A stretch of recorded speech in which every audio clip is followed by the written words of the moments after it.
So.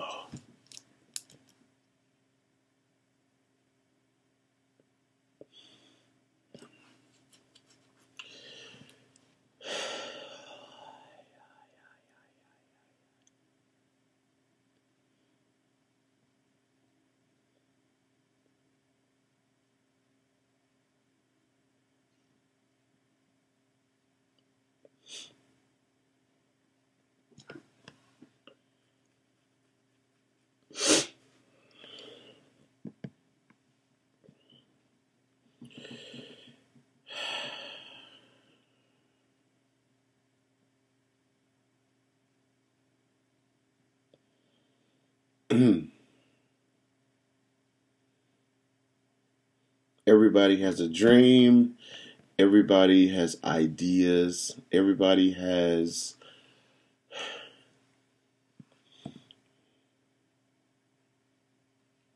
desires of what they want to be and what they want to do in life. I have always wanted to be a singer. Always wanted to be a singer. I don't ever remember not wanting to sing. And I believe that God gave me a gift to sing. And I've used it to the best of my ability. I went to college because I had a huge interest in opera. And I spent so many years studying and memorizing and trying to become someone who was knowledgeable in opera and knows opera. There was nothing about opera you couldn't tell me. There was nothing about a singer. You couldn't play anyone and I knew exactly who they were. That was a proud thing that I loved, and the fact that I loved opera and I wanted to be a huge star. And in my spirit, I felt that I was doing the right thing. I felt that I was following the path that I was supposed to follow. That I was doing. That I was, I would do auditions and I would sing for people, and everybody had an opinion. Oh, well, you're this type of tenor, or you're this type of voice, or you're this and you're that, and you should change this because my voice was not normal. It was not the typical sound. Then I switched to baritone, and it's not, you're too tenory as a baritone, but then as a tenor, I'm not tenor enough, or it's not the sound of tenor. It's not Pavarotti, Domingo, or Carreras, or... But I still followed it, and I traveled singing and doing gigs and auditioning, but, singing for people. And I never got to the point where I felt comfortable because I could never really afford voice lessons like I wanted. And to sing for people that would help me and my voice, not turn me into something that they thought that I was supposed to be, but to help my voice to make it the best of that it can be. And not until I moved to Germany and I came here to do opera auditions, and I was going to stay for 6 months and go back home and think about it. And I did, but I didn't get a chance to get home because I got injured and had to stay in Germany, and that's why I'm still here. And it also ended the opportunity to sing opera because I had messed up my leg, so I couldn't be on a stage in a cast or anything. So it kind of forced me to do other music that I never really... I come from church and singing and other music, but not as a profession. That was not what I ever wanted to do. I wanted to sing opera. And not until I moved here, did I try other music and try all these other things and realize that it's a possibility. I had no idea. But to go back to that, I would walk down the street I had this feeling I wanted to be a singer, and I was supposed to be a singer, and God called me and made me to be this opera singer. People would see me on the street and stop me. Excuse me. You're a tenor. You're a singer. You're a singer. Oh, I could see it. It's all over you. It's all over you. Oh my gosh. And I got that all the time. Or you're an artist. You could tell. Look at you and see. And so, especially living here in Germany now, I don't sing opera right now because I was trying to, I have not been singing opera. That's simply it. And then try to get back to it with voice lessons or the money for voice lessons, and fear and stuff like that just stopped me from pursuing a lot of it until I could afford it. And of course, once you wait to afford something, it never happens. But then I started doing other music, and I was getting the same thing. Oh my God, look at you! I could so see that you're a singer. You look like a star. Are you famous? Who are you? Oh my gosh! And it's like I wear it, but it became a cross that I had to bear, because I'm like, everybody sees this thing that I'm supposed to be, and that my spirit tells me I'm going to be, but I'm not it, and it doesn't seem like anything is happening. The opera came, it left. What's happening? Nothing. Then all this other stuff came. It's not bringing fruition of anything. I see myself always being rich and stable because of the gifts and the abilities and the things that God gave me to do with my craft are worth millions and billions of dollars, but none of them have been cashed in yet. And that is such a frustrating thing. I'm talking off the top of my head because I just watched a TV show that ruined me, kind of. I've been watching a lot of reality TV show from America, about singers and stuff like that, and how you're following their career and how they're doing and touring and managers and all this stuff. And I'm thinking to myself, I'm watching it in envy of the fact that I would love to be able to have the opportunity to tour and concert and do stuff like that. I've done some, but for real, as a job, where that I'm living what people say they see on me. They always claim, oh God, you're going to be so famous. You're going to be so huge. Like, okay, thank you. I appreciate it. You're supposed to say thank you. But at the same time, I'm like, please don't say anything to me. Please don't say that to me. I just don't want to hear that anymore. And watching this TV show a few minutes ago, yeah, it took me in for the simple fact that it was just, I have all this I would love to give and to do in music. I have a project here that I've been working on besides all my other jobs, but my personal project with ItsNightStar, and all this music that we've written that I consider to be amazing music that was written from my soul and my partner's soul. We did things. God connected us, and I met somebody that God connected us. That's simply it. He completes all of my ideas and vice versa. It's amazing. But we wrote all of this music, and we both say, like, we're sitting on billions of dollars of music that's sitting, and everyone listens to it. It's like, oh my God, that's amazing. But it's sitting. And it's such a frustrating thing. It's such a hard thing to realize or come to a realization. Like, and watching the show, I was looking at the house that we live in. I'm like, at this stage in my life, I should be a bit more stable financially, emotionally, no, not just financially and career-wise. Even if it's a new career, to find a manager or to find a company or to find somebody that takes my music, that listens to my music and thinks the same thing I do, because it's emotional. It's me. When you hear it, it's me. It's my emotion. It's nothing fake. And that's, to me, what makes good music.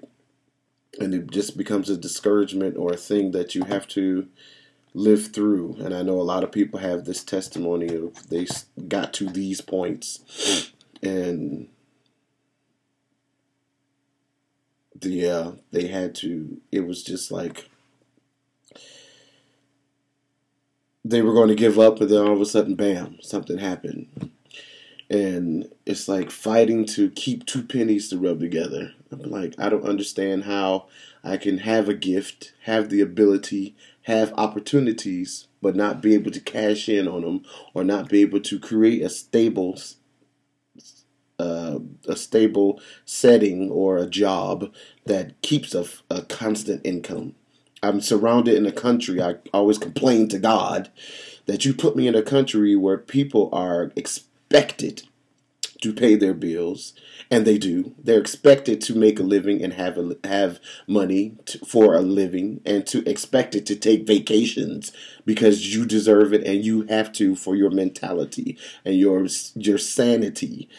And I can't do all these things because I'm still stuck in my stuff that it's not happening, but it's all around me. Every great songs are still coming to me. I'm still writing and doing stuff. We're still making great music.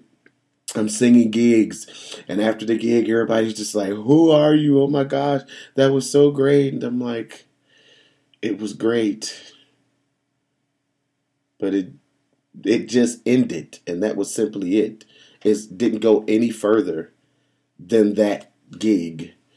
It didn't lead to the big thing or something continuing, and it becomes this doing something to, well, living the life of an artist is not as bad as in New York, but you're living check to check, an opportunity to opportunity. And as I said, I feel like I'm sitting on all this stuff that could be cashed in for so much and to do so much, but it's not happening, and it's become such a frustrating thing, especially when people are always saying, "Oh, it's so great and so this," and okay, yes, thank you so much, but it's not great to the right person or to the right thing. And I know you're supposed to have faith. You're supposed to have faith to believe that God is going to do what He's supposed to do for you, and that it's all. And I still know that. I'm not trying to say I don't believe that. I believe that everything that's happening, it has to lead to something, because I've learned so much from it. I've grown in it. I have gained so much in it. Amazing music, amazing knowledge, amazing gifts, amazing physical things as far as people giving things or program. Just, I mean, it's all like pushing me to do it. And I believe that it's not being done for nothing. It has to be for something. But the frustrating part comes when you're sitting and you're fighting to keep bills paid in a situation where everyone assumes that you have over and above because of your talent and because of what you have, music, the great songs and stuff. And yeah, I was sitting here trying to figure out, typically when you get emotional as a writer, they say you should write music. But I said, well, maybe I'll make a video and, I don't know, help somebody. But it's more for me to, because it's forcing me to think out loud and not keep it in and stay toe up like I was about 15 minutes ago. God has put us here for a reason, and a lot of times that is a wonderful thing to say, but hard to live. An extremely hard way to live, especially when you're in the waiting period and the waiting time.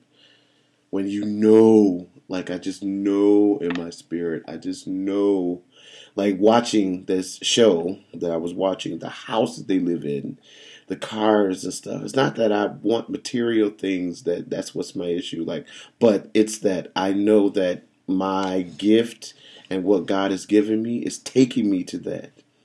But then physical things as my age is saying, well, when is that going to happen? I mean, hello. This is gray. It's been gray since I was 21, but it's getting grayer. And I can't just go and get a record deal and plan to be famous. Well, you never know. You never know. Times change. Things happen. Situations come and go.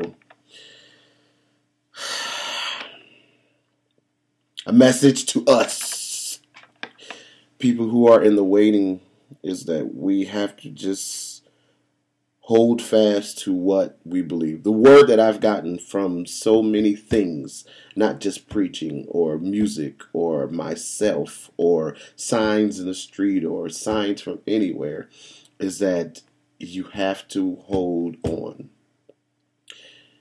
And holding on in spite of, to go back to my opera thing. You know, I come to a realization the other day. I think that's why I went through what I just went through about 16 minutes ago now. That I was listening to some recordings of myself from when I was younger, singing opera. And I did a concert with some friends, 2 tenors. And you hear their voices, and I'm like, oh, yes. When I heard my voice, I was just like, I get it. It's not normal. It's not the typical. It's not the, it's not typical. And it pushed me to the point where I was like, okay, then no, I'm done. I don't have to do opera.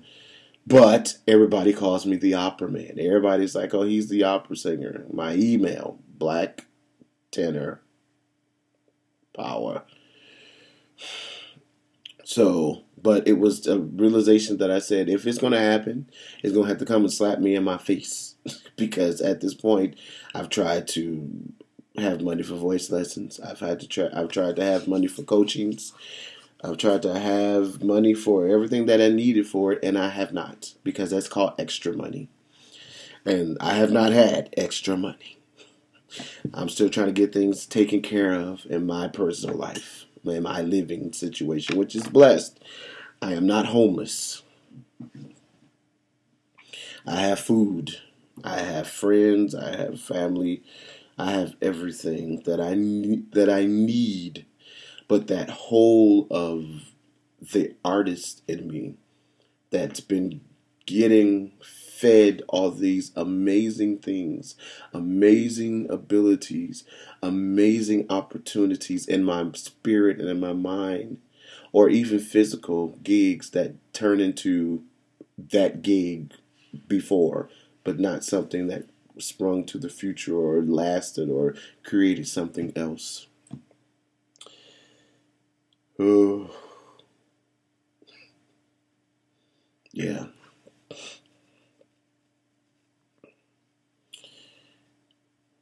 You have to hold on. I mean, it's simply it. I want to be able to give and do. I'm not trying to be. I told my mom when I was young, and I still hold on to this so hard to this day, that when I get rich, I would never need more than $3 or $4 million in the bank. And I said this as a kid, because you can't spend $3 or $4 million in a year with sensibly after you've had a car and a house and everything else. And this is as me being a worker. I'm working and money is coming in. That anything over $3 or $4 million, I would always give away, because you can't do anything more than that. And I want to help. I want to be able to do for people and help for people. And spiritually, you're supposed to believe that I'm supposed to believe that I'm going through what I'm going through, as far as these wars of money and stability, because it's coming. But then, at an age, that's getting older. It's like when I want to be able to enjoy it. I want to be able to live in it. And of course, I can enjoy it and live in it at 60. Who knows? I don't know. But we should hold on to what we know. And it's so great because God does send words to me through the Bible or through preachers and through music that it's specific to what I needed to hear to hold me until the next one. Yeah. I am thankful for so many things.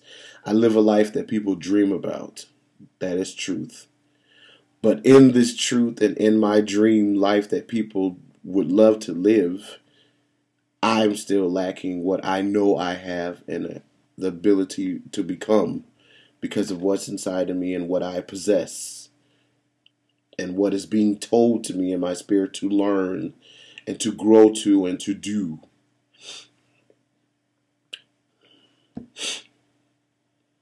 Yeah.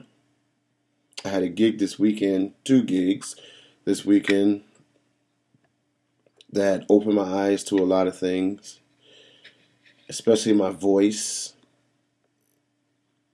I've gained such a confidence in singing other music outside of opera. But it was such a test because the whole show was high. It was just, I don't consider myself to be a high singer, consistent high singer. I'm a mid and then stretch up to high. And I sang 2 whole shows.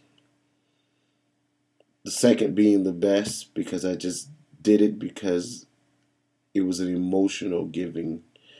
And I shocked myself and people's reaction was just like, wow.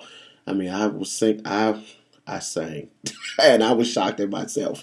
And I tried to videotape it and of course it didn't work. Thank you, nature and the forces that be that turned off my camera. But it was for me. There is so much in me that is still to be learned, and I have to consider that. A lot of times we forget that in order for us to get something that's great, we have to be prepared for the greatness. In other words, the greatness can come and we can stain it and ruin it because we weren't ready and we're not ready for it. And so I want riches with no sorrows.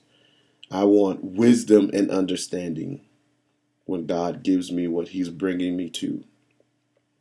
I don't want fame and fortune because that's what everybody wants, or that's so that I'm able to just live in the lap of luxury and have everything I want. Of course, we all want that, but that's not the real reason. I want it for pure ability to do what I feel I am called to do, to be able to give and to produce and to help and to, I have all this stuff inside of me that takes money. It takes money. Simple. Everything. And that to me also says that God doesn't give you anything that you can do. He's giving me things that I have to trust Him for because it's way over my head financially. I can't do it. And that's the frustrating part in the waiting that I'm like, oh, oh gosh, it's so awesome. But I can't do it because I don't have any money to do it. And the money I do have is old. Or I'm working a job that is already gone because it's paid into something that's already in the hole. So this video is not intended for pity of me trying to find pity from people and stuff like that. It is a word to us, the artists, the people that has something or is called to do something that we get frustrated and we get tired. and certain things kind of push us to the edge, and I think we have to learn to deal with those things more often. Like what just happened to me 25 minutes ago now. Gosh, I need to calm this down. That happened because of just constant frustrations building itself up that just kind of just leashed and lashed itself out. But I know I'm going to be okay because I know I am alive today. And if I am alive, it is because I'm going somewhere. When I'm finished and it's done, I won't be here anymore. God will take me away. So, until that day, which I feel is 100 and probably 46 years old, I have a lot to do and plan to do and want to do, and the ability I want to be able to. And I guess that's a fear too, because time, like the older you get, you realize generations die off, and people that you knew as, we're all getting older. We're all have families and issues, and you start to lose the ability or the chance to be able to do for people because you can't, because your life is so engulfed with life. You have to pay your bills and do your thing and do your due. Sometimes I get a chance to plant seeds and do things that puts me into lack, but it's really a seed for me to do for other people, because I always trying to show that this is what I want to do. This is how I want to live. I want to help. I want to do for people. Okay, yes, okay. We can't make this 30 minutes, but it's about to be 30 minutes. All right, anyway. Yeah. I say that we pray for each other and keep each other lifted, because prayer helps, of course. And knowing that somebody's there with you. And a lot of times we want to keep it secret with some of us. Want to keep it secret because you don't want to bother people or something. And, I hide my stuff well because I have a smile. And I'm always looking happy, and everybody's like, oh, you look so happy. And I'm like, I do? Oh, I am to a point happy, but I'm not satisfied. But I know life is going to get me there. And I know things are not dead or ended, but they're beginning and being formed. And whatever is supposed to come to me is being prepared for me. So, thanks for listening.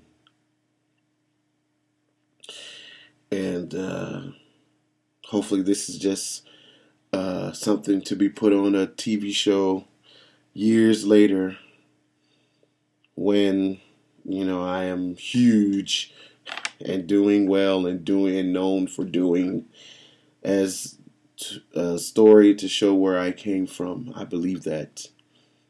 I know that. But until then, that I hold on and don't let the now get me down and make me stop and make me not do. Because it's always about money for me, and it sucks. I mean, it's always like I can't do because of money. And everything around me is money. Everybody got money. Everybody's working. Everybody got amazing jobs and doing things. And it's like, okay, I'm getting back into the story. Let's calm that down. But it's always about money. And that's why I know that has something to do with my situation, that I feel in my spirit that I am way, the price of a car, of a crazy priced house has never done anything to me, because money has never been something that I held to be unattainable. That I didn't, a $50,000, $500,000 car. Okay, I can't fathom that that's a lot of money, as far as that's something I can't afford, because I know and I feel in my spirit that that's nothing, because of what God has given me and what I feel what He has put into my spirit to say that I will do or am doing, and the ability, and everybody prophesies to me and everybody says to me, all those things. But anyway, okay. It's such a strange video. It really is. But I love you. And, yeah, strange. This is a strange video. I don't even know what to say. Things, they got to get better. That song just came to my head. I can't sing it right now because I'm vocally tired from singing my shows. But yes, things got to get better, for they can't stay this way always. Yes. All right. I know I'm blessed, and I know that I am loved. And know you should know that you are blessed, and know that you are loved. All righty. Ciao.